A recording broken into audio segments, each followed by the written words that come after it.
Security check हो रहा है, सिक्योरिटी चेक हो रहा है, बाहर आ चुके हैं। मायावती की किसी का आउटपुट दिया हुआ है।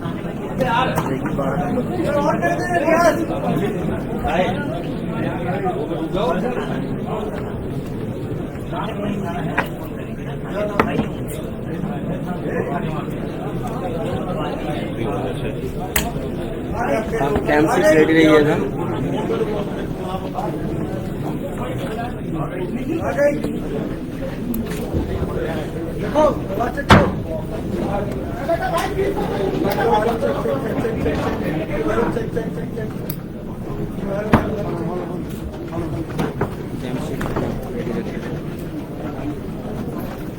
बहुत बढ़िया, बहुत बढ़िया। चलो कैंप 6 रेडी। कैंप 6 उनको फोकस करो, कैंप को फोकस करो।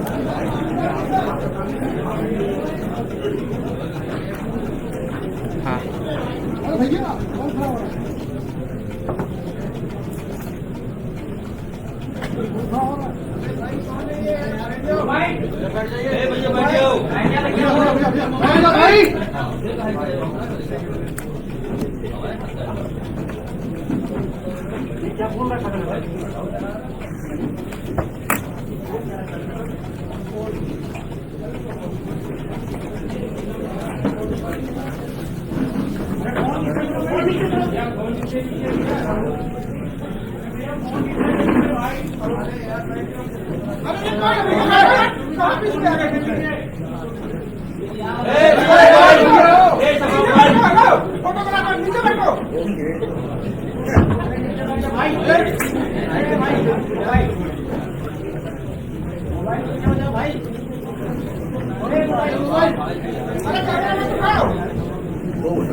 आवाज आ रही है?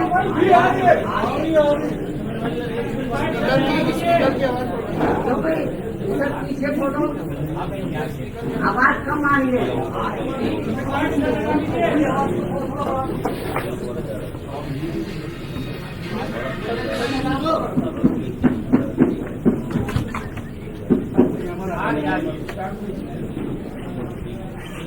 मीडिया बंधुओं, जैसा कि आप लोगों को ये विदित है कि आज मेरा 70वां जन्मदिन है और इस मौके पर सबसे पहले मैं मीडिया बंधुओं व देशवासियों को तथा बीएसपी के सभी छोटे बड़े पदाधिकारियों, कार्यकर्ताओं एवं शिल्पवादी को भी नव वर्ष सन 2026 की हार्दिक बधाई एवं शुभकामनाएं देती हूँ। साथ ही साथ ये नव वर्ष इन सभी की जिंदगी में अपार तरक्की व खुशहाली आदि लाए, कुदरत से ये भी कामना करती हूँ। इसके साथ ही अब मैं अपने जन्मदिन के संबंध में ये कहना चाहूंगी कि नव वर्ष के पहले महीने में ही आज के दिन अर्थात दिनांक 15 जनवरी को पूरे देश भर में बीएसपी के लोग मेरा जन्मदिन पार्टी व मूवमेंट के हित में इसे जन कल्याणकारी दिवस के रूप में बहुत ही सादगी के साथ मनाते हैं। और इस मौके पर पार्टी के वरिष्ठ लोग खासकर आम जनहित से जुड़ी उन जन कल्याणकारी योजनाओं के बारे में बताते हैं जिन्हें जहां यूपी में बीएसपी की 4 बार मेरे नेतृत्व में रही सरकार में शुरू किया गया था तथा उन्हें कांग्रेस, बीजेपी व अन्य विरोधी पार्टियों की सरकारों की तरह अधिकांश सरकारी कार्यों में ही दर्ज करा के नहीं छोड़ दिया था, बल्कि जमीनी हकीकत में भी लागू करके दिखाया था, जिनसे फिर यूपी में सब समाज में से विशेषकर गरीबों, मजदूरों, बेरोजगारों, किसानों, व्यापारियों, कर्मचारियों, युवाओं, महिलाओं, छात्रों व अन्य मेहनत कश लोगों के साथ साथ यहाँ दलितों, आदिवासियों, पिछड़े वर्गों, मुस्लिम एवं अन्य धार्मिक अल्पसंख्यक समाज के लोगों की स्थिति में काफी सुधार आया है और अब अपने राजनीतिक लाभ के लिए उनमें से कुछ योजनाओं की नकल करके केंद्र व राज्यों की भी सरकारें इनका नाम व थोड़ा स्वरूप आदि बदलकर इन्हें चला भी रही है। लेकिन ये भी सच है कि उनके प्रति इनकी नीयत व सोच सही नहीं होने की वजह से इन पार्टियों की सरकारें इन्हें कोई खास लाभ नहीं दे पाई। इसके साथ साथ यहाँ मैं ये भी बताना चाहती हूँ कि हमारी पार्टी की रही सरकार द्वारा जिन लोगों के हित व कल्याण के लिए यहाँ असंख्य जन कल्याणकारी योजनाएं शुरू की गई हैं, जिनसे इन्हें काफी लाभ पहुँचा है, उन्हें हमेशा लोगों के दिल व दिमाग में बरकरार बनाए रखने व साथ ही उनमें बीएसपी के प्रति आस्था व निष्ठा आदि बनाए रखने के लिए भी पार्टी व आम जनहित में हर वर्ष की तरह इस वर्ष भी पूरे देश भर में आज मेरा जन्मदिन जन कल्याणकारी दिवस के रूप में मनाया जा रहा है, जिसके लिए मैं पार्टी के सभी लोगों का हार्दिक दिल से आभार प्रकट करती हूँ। साथ ही हमेशा की तरह आज भी मैं अपने जन्मदिन के मौके पर ये बताना जरूरी समझती हूँ कि हमारी पार्टी की रही सरकार ने देश में समय समय पर दलित एवं अन्य उपेक्षित वर्गों में जन्मे हमारे महान संतों, गुरुओं व महापुरुषों में भी खासकर महात्मा ज्योतिराव फुले, श्री छत्रपति शाहू जी महाराज, श्री नारायण गुरु, बाबा साहब डॉक्टर भीमराव अम्बेडकर एवं मान्यवर श्री कांशीराम जी आदि को भी विभिन्न स्तर पर पूरा आदर सम्मान किया है और इनके नाम पर यहाँ अनेकों भव्य व ऐतिहासिक स्थल बनाए गए हैं तथा इनकी विशाल प्रतिमाएं लगाई गई हैं। साथ ही जनहित में अनेकों विशाल पार्क व गार्डन आदि भी बनाए गए हैं। इसके साथ साथ इनके नाम पर अनेकों नए जिले बनाए गए हैं तथा आम जनहित के लिए असंख्य योजनाएं शुरू की गई हैं, जिनके अब अपने राजनीतिक स्वार्थ में विरोधी पार्टियों की सरकारें भी नकल कर रही हैं और जिनकी शुरू से ही इनके प्रति सोच व नियत मुंह में राम व बगल में छुरी की तरह ही बनी रही है, जिसमें अभी तक कुछ भी बदलाव नहीं आया है। इतना ही नहीं बल्कि इनके बताए हुए रास्तों पर चलकर ही हमारी पार्टी की रही सरकार ने हर मामले में व हर स्तर पर बहुजन समाज के लोगों को प्राथमिकता देते हुए यहाँ सर्वजन हिताय व सर्वजन सुखाय की नीतियों एवं सिद्धांतों पर आधारित सरकार चलाई है। ऐसे सभी संतों, गुरुओं व महापुरुषों को भी आज मैं अपने जन्मदिन के मौके पर पूरे तहे दिल से नमन करती हूँ, जिनके बताए हुए रास्तों पर चलकर ही मैंने देश में यहाँ सदियों से उपेक्षित रहे खासकर दलित एवं अन्य उपेक्षित वर्गों के लोगं को मान सम्मान के साथ अपने पैरों पर खड़े करने के लिए अपनी पूरी जिंदगी भी समर्पित कर दी है। तो तो मैं खांसी बहुत आ रही है, थोड़ा ये माइक भी कम करो, आप थोड़ा सा इधर को हो जाओ और ये दरवाजा खोल दो मेरे ख्याल। सफोकेशन हो रहा है मेरे ख्याल आप लोगों को।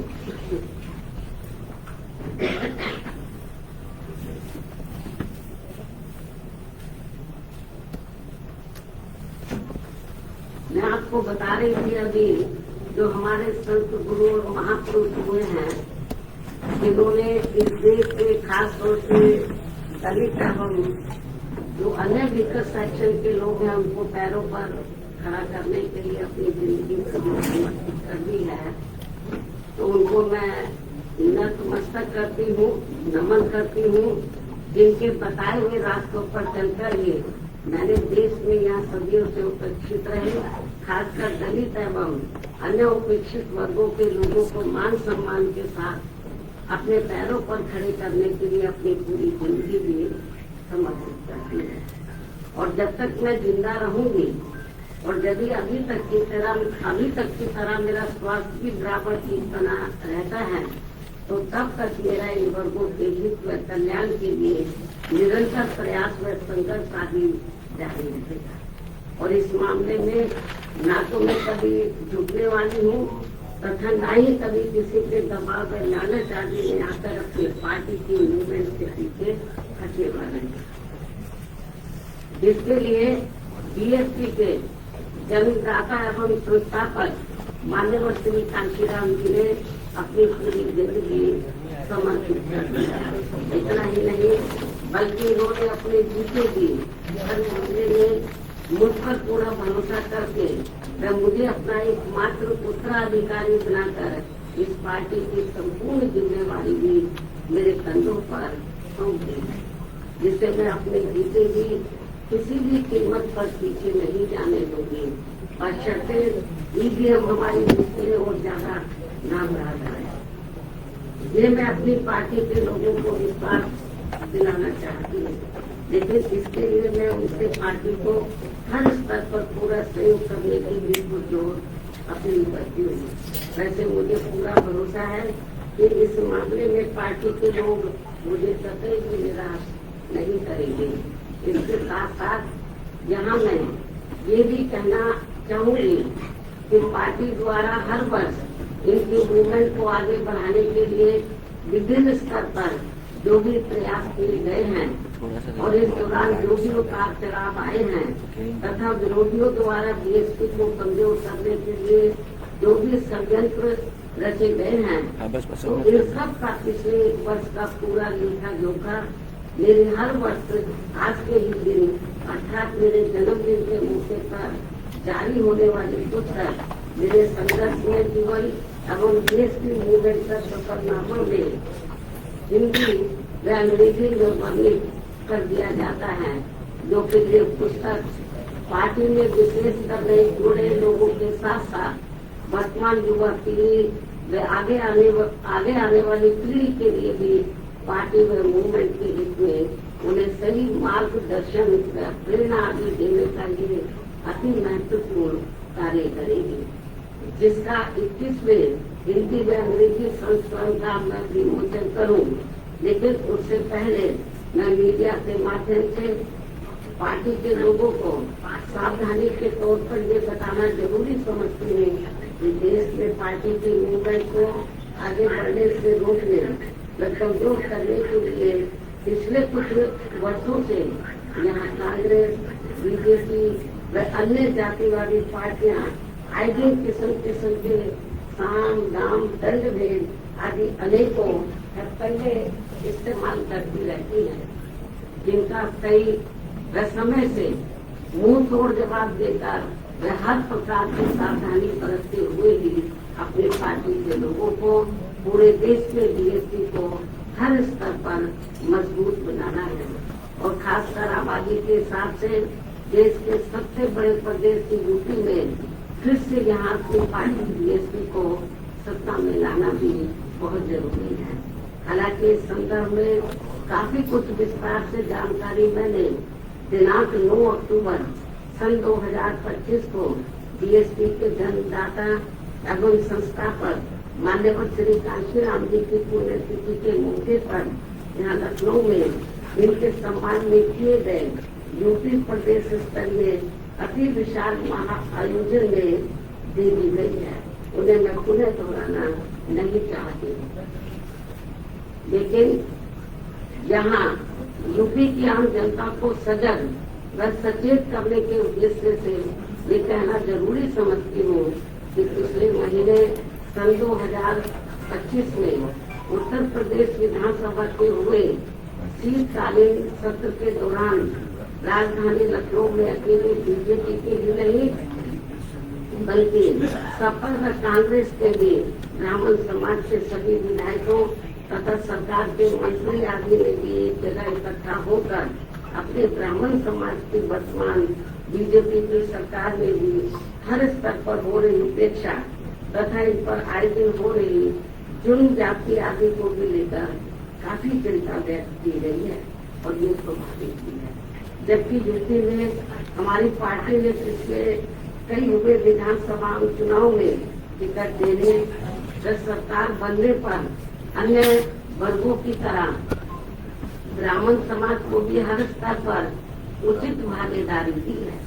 साथ ही इनके ऊपर किसी भी प्रकार से कोई भी अन्याय अत्याचार आदि नहीं होने दिया है, जिसे ध्यान में रखकर अब यहाँ ब्राह्मण समाज को भी कांग्रेस, बीजेपी व सपा आदि पार्टियों के किसी भी बहकावे में नहीं आना चाहिए।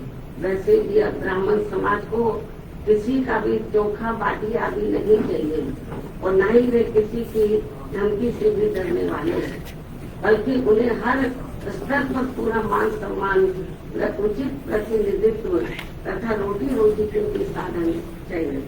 साथ ही इनके ऊपर कोई भी सुविधा आदि नहीं होनी चाहिए, तो ये सभी की चाहत अभी तक बीएसपी की सरकार में ही पूरी हुई है और इस बार बीएसपी की सरकार बनने पर फिर से इनकी सब चाहत जरूर पूरी की जाएगी।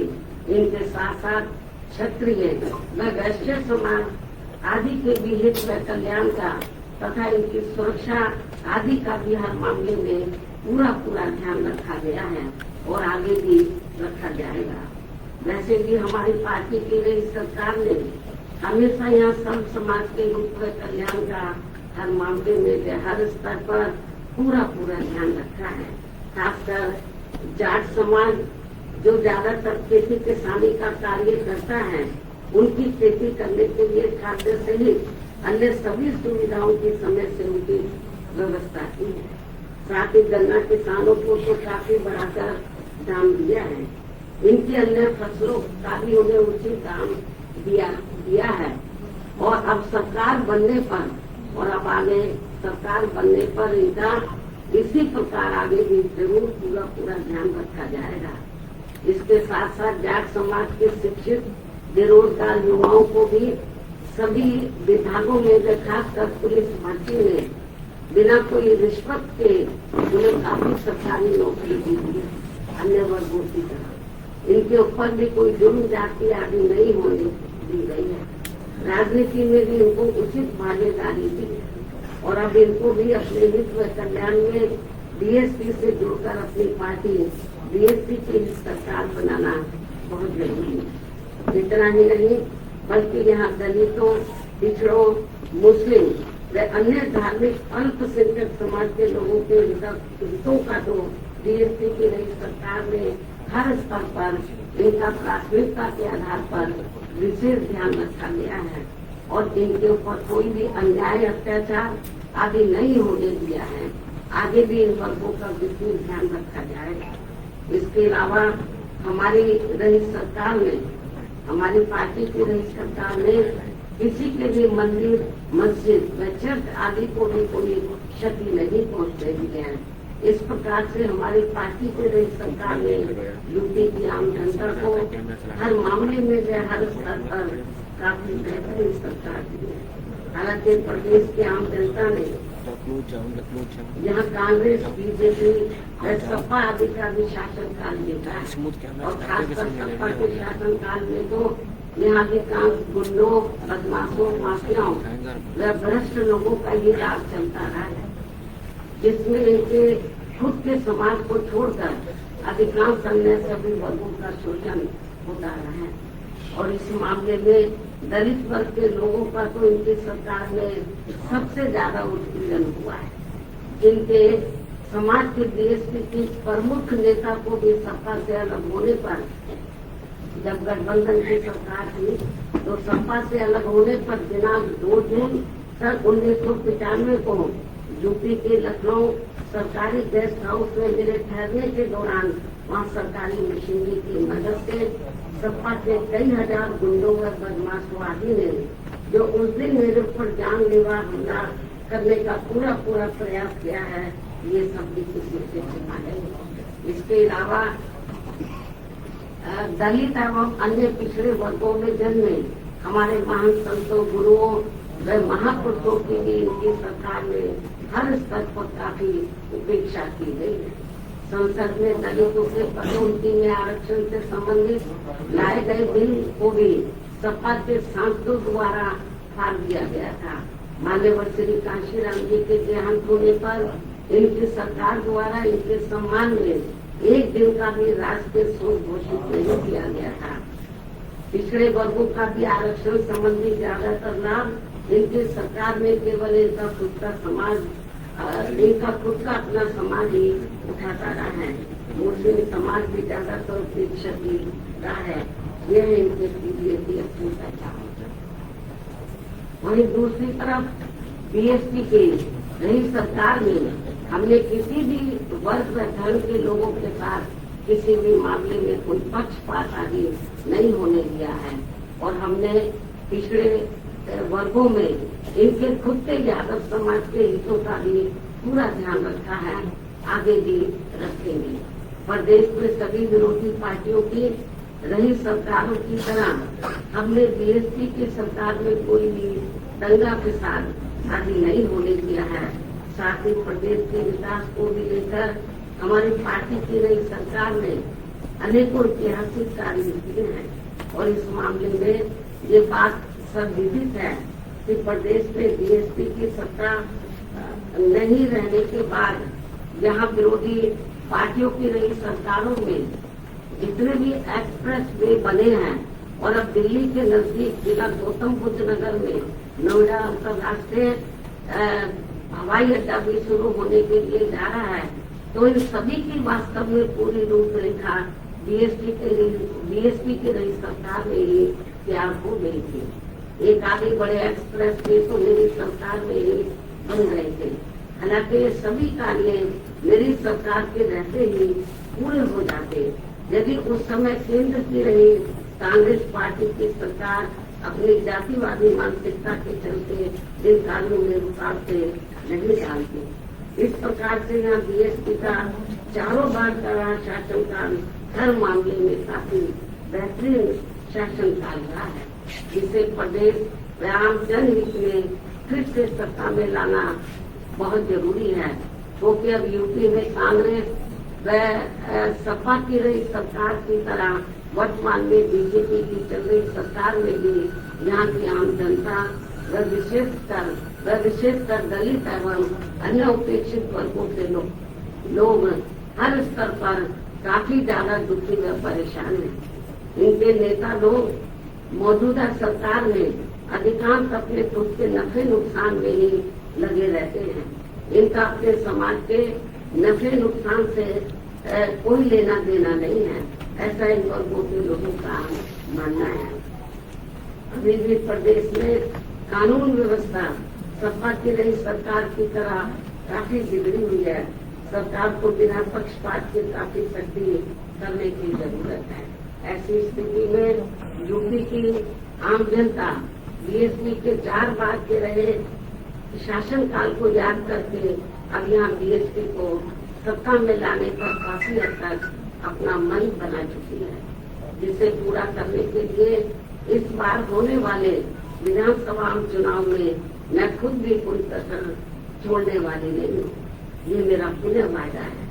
और जब यूपी में इस बार होने वाले विधानसभा चुनाव में हमारी पार्टी की पूर्ण बहुमत की सरकार बन जाती है, जिसकी काफी उम्मीद भी है, तब फिर हमारी पार्टी सन 2007 में पूर्ण बहुमत की बड़ी सरकार की तरह ही यहाँ हर मामले में वह हर स्तर पर सर्वजन हिताय व सर्वजन सुखाय की नीतियों एवं सिद्धांतों पर आधारित ही सरकार चलाएगी। ये भी मैं यूपी की जनता को विश्वास दिलाना चाहती हूँ, जिसकी इस समय यूपी की जनता को व खासकर दलित एवं अन्य उपेक्षित वर्गों के लोगों को तथा विभिन्न क्षेत्रों में कार्यरत दुखी व पीड़ित लोगों को भी काफी जरूरत है। वैसे भी इस समय यहाँ अकेले बहुजन समाज के लोग ही नहीं, बल्कि अन्य सभी समाज के लोग भी अपनी विभिन्न समस्याओं को लेकर काफी ज्यादा दुखी व परेशान है। यहाँ कानून व्यवस्था भी ठीक नहीं है। ऐसे में अब यहाँ यूपी की आम जनता बीएसपी को पुनः सत्ता में लाना चाहती है, किंतु उसके लिए पार्टी को हर स्तर पर मजबूत बनाना बहुत जरूरी है।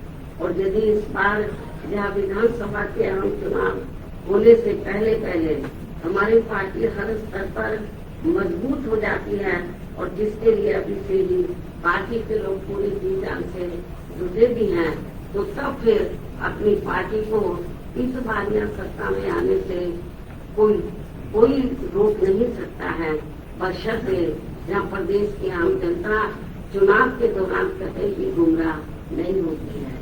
इसके साथ साथ पिछले कई चुनावों की तरह इस बार भी होने वाले विधानसभा चुनाव में ईवीएम में धांधली व बेईमानी आदि नहीं की जाती है, जिसकी ये आम चर्चा है। लेकिन इसके बावजूद भी हमारी पार्टी ये सोचकर देश के सभी चुनाव पूरी तैयारी व दमदारी के साथ लड़ती है, पता नहीं कब ईवीएम में धांधली व बेईमानी आदि कराने वालों का सिस्टम नहीं है, तो तब फिर चुनाव में सही रिजल्ट आ सकता है। ऐसा भी लोगों का मानना है। वैसे अब पूरे देश में ईवीएम के विरोध में काफी आवाजें उठने लगी हैं। ऐसे में ये व्यवस्था कभी भी खत्म की जा सकती है और इसके स्थान पर फिर से यहाँ बैलेट पेपर के जरिए चुनाव कराए जा सकते हैं, और ऐसा कई देशों में भी हो चुका है। यहाँ फिर मान्य कोर्ट द्वारा भी इसमें कुछ जरूरी परिवर्तन किए जा सकते हैं।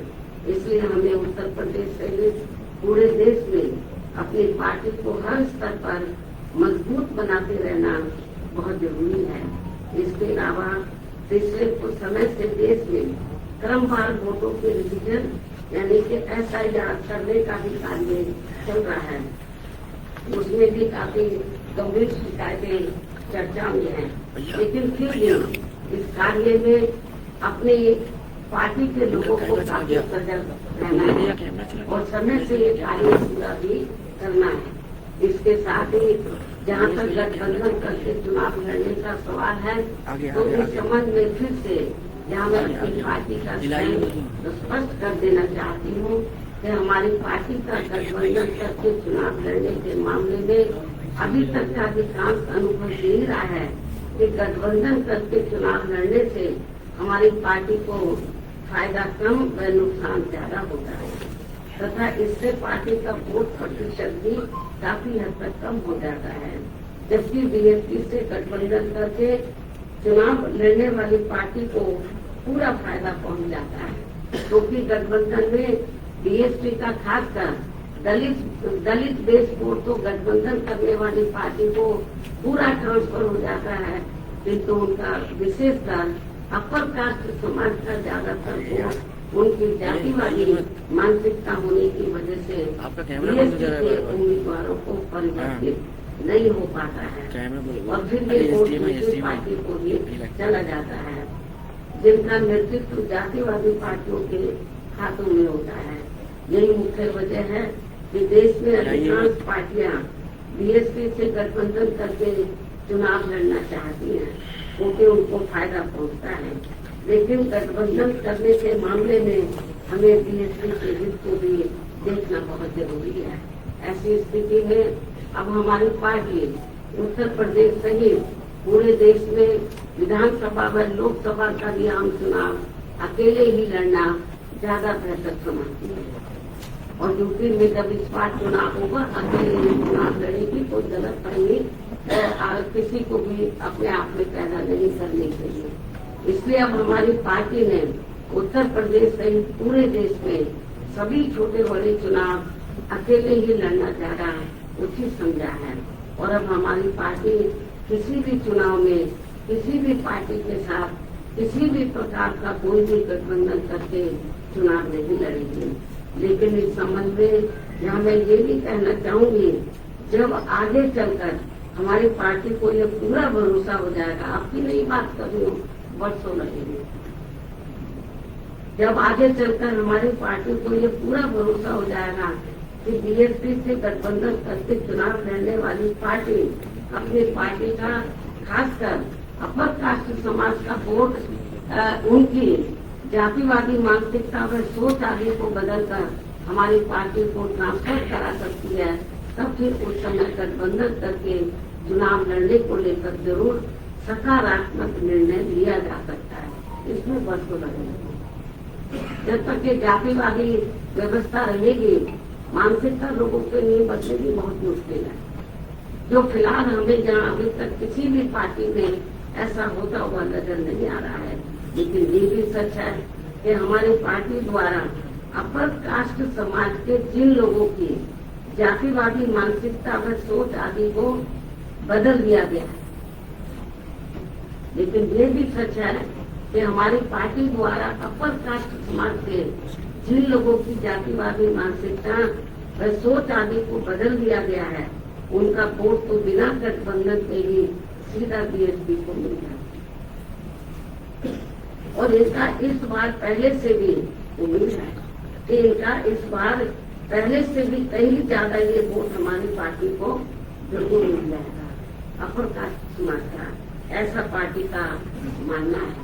इसके साथ साथ प्रदेश में दलित, पिछड़ा व मुस्लिम एवं अन्य धार्मिक अल्पसंख्यक समाज का भी वोट इस बार पहले से कई गुना ज्यादा बीएसपी को ही मिलने वाला है। और फिर सपा का पीडीए भी देखता ही रह जाएगा, जिसकी पार्टी को पूरी उम्मीद थी, क्योंकि अब यहाँ सब समाज के लोग कांग्रेस, बीजेपी व सपा आदि के शासनकाल को काफी आजमा चुके हैं, जबकि बीएसपी का 4 बार का रहा शासनकाल हर मामले में व हर स्तर पर काफी लोकप्रिय रहा है। और अब ये लोग इन पार्टियों के बहकावे में न आकर अपनी एकमात्र विदेशी पार्टी बीएसपी को इस बार सत्ता में जरूर लाएंगे, जिसकी काफी संभावना भी है। और ये कुछ जरूरी बातें पार्टी व मूवमेंट के हित में आज मैंने अपने जन्मदिन के मौके पर मीडिया के जरिए पूरे देश में अपनी पार्टी के लोगों के सामने रखी।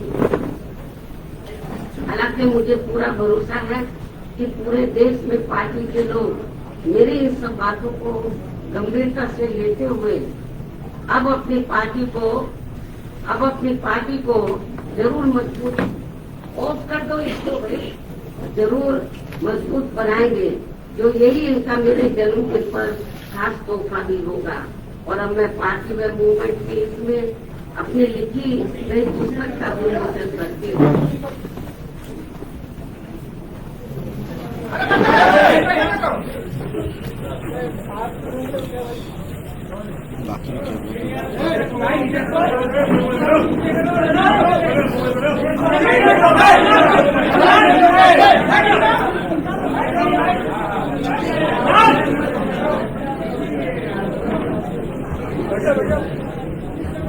अली कैमरा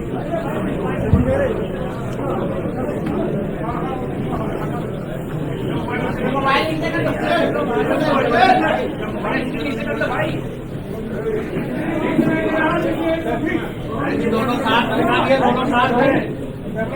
दोनों साथ में दिखा दीजिए, दोनों साथ में दिखा दीजिए, साथ में आग लगी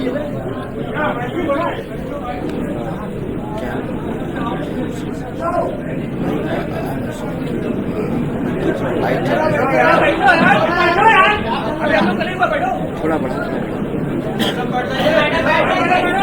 हाँ ठीक है।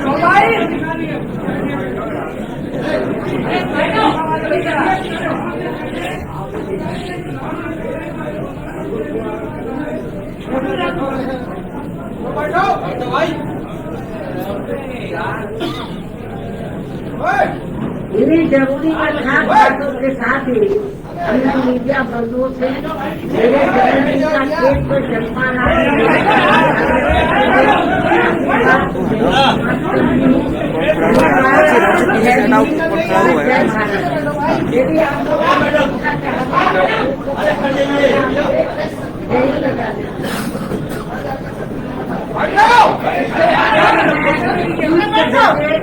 अपनी बात कैसी हटाओ कौन है भाई, इनको हटाओ यार, कौन है?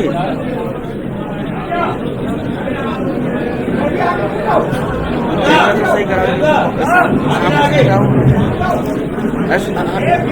सुल्तान लेके जाओ, सुल्तान बाहर लेके जाओ, सुल्तान बाहर लेके जाओ। हाँ हाँ हाँ भैया जूम आउट कर लीजिए, ठीक है।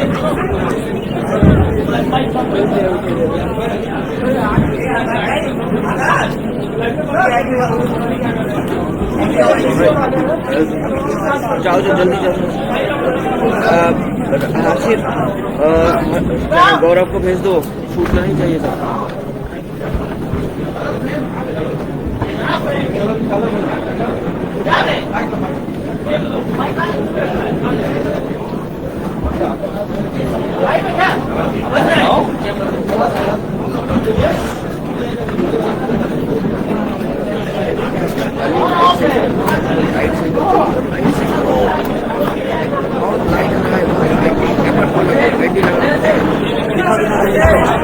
बड़ा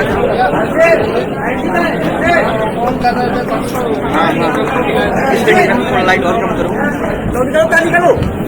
स्टडी रख, थोड़ा लाइट ऑन कम करो। हाँ बहुत बढ़िया, बहुत बढ़िया। हिलाना मत, स्टॉप कर देना।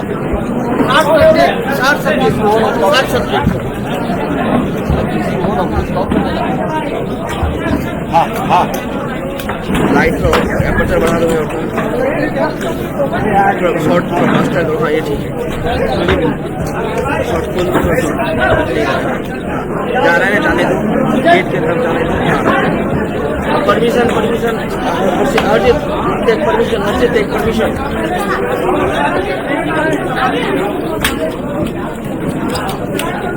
नहीं अभी कोई बंद मत करिएगा, हमें परमिशन लेना पड़ेगा।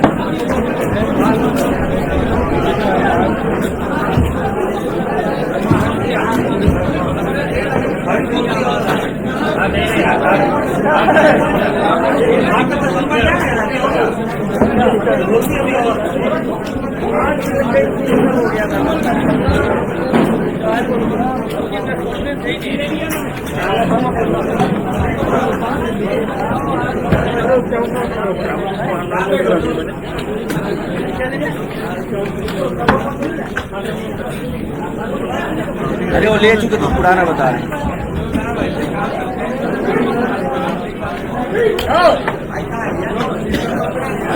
सुल्तान वहीं पे रहना।